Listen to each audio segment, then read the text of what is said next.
You. Yes, you. You're riding a train. You choose the middle seat in your car and observe what's around you. The seats, people, floor, everything seems to be still. Or at least relative to you. You see your friend on the outside and to him, the whole train, you and everyone in it is moving 80 miles per hour relative to your friend and of course, any other viewer. Now imagine the same train, but with no bumps or shaking, going at a constant speed, and with your convenient light-up bouncy ball in the cart, you raise your hand and let go. It bounces. It bounces like how you expect it to when you're at home, your school, or the house of your friend that you just left near the tracks. Because at a constant speed and going smoothly, gravity will act the same. This is because the principles of the universe are true and synonymous anytime and anywhere.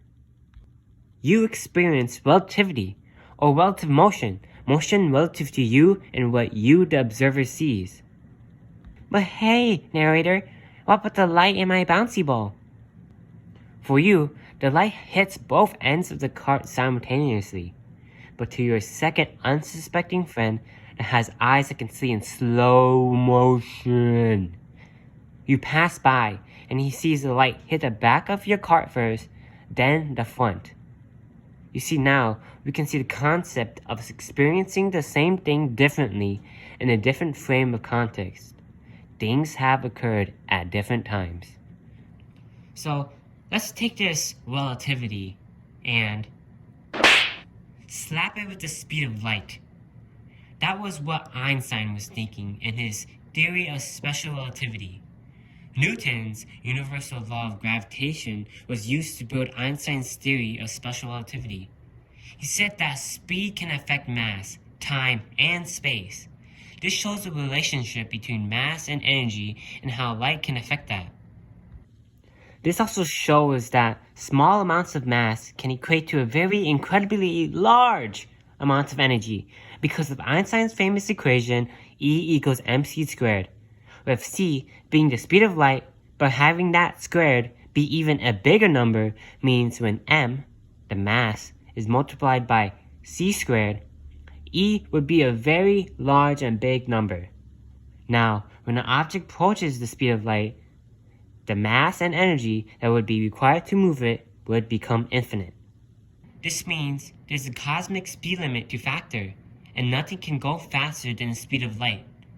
So, the speed of light is constant to any viewer or observer. So, when an object is moving, it experiences time differently than an object at rest, and the faster it moves, the more slower time is. Now keep this all in mind. We have to talk about gravity if we really want to talk about time dilation, because gravity warps space-time and also bends light following the gravitational curve. A really good example of this is Earth and its gravity. The Earth warps space-time and creates a curve which, when going closer to the center or either falling down to Earth, you accelerate faster and faster. And because of special relativity, time is slower as you fall faster, and is slower on the surface than above the atmosphere. A well-known example of this is the photon clock. A photon clock is when a photon hits a mirror and reflects off it to hit a second mirror in this sort of fashion, with every reflection being 1 second. Now, let's have multiple perspectives, like a handsome man who can fly, wearing red and blue tides above the atmosphere, and you, relaxing on your cliffside house. Now, let's grab your third friend here, and the both of you see your third friend falling down with a photon clock. Now, similarly to the train earlier in the video, your third friend moving down with a photon clock sees it as a left and right motion relative to your friend. However, to you and Superman, that photon seems to be moving in a triangular fashion, which means light is traveling at a longer distance. Light here seems to be stretching depending on the observer, And as things fall closer to the center of the Earth, it accelerates, and to you, it would seem that the time was slower than the time Superman has seen and experienced. Your friend had experienced time dilation even though the time difference is so minuscule. Time dilation is really just how and who observes the light. Whether it's you who is relative and sees the things normally, or an outside observer who sees you moving slower than them. Almost everything we see is relative to Earth's velocity and rotation, and it may be hard to comprehend a concept like time dilation. But there are a few real-life examples of time dilation that have happened. GPSs experience time dilation because they are satellites in space moving above the atmosphere. They use atomic clocks to precisely get a location on Earth, and being clocks on a moving satellite in space means some time dilation is bound to happen. The satellites are going faster by 7 microseconds every day, and are always needed to be subtracted every day. Here's another example I found while researching. Scott Kelly, an astronaut, and his brother Mark Kelly were twins. Scott was on the International Space Station, or ISS, and was traveling faster than his brother Mark, who was stuck on Earth.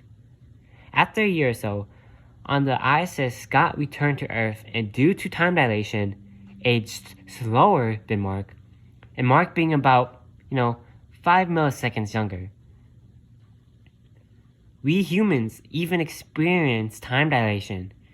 If you live more higher above the surface than others near the surface, because of general relativity, the closer you are to a mass, the more time is slower for you.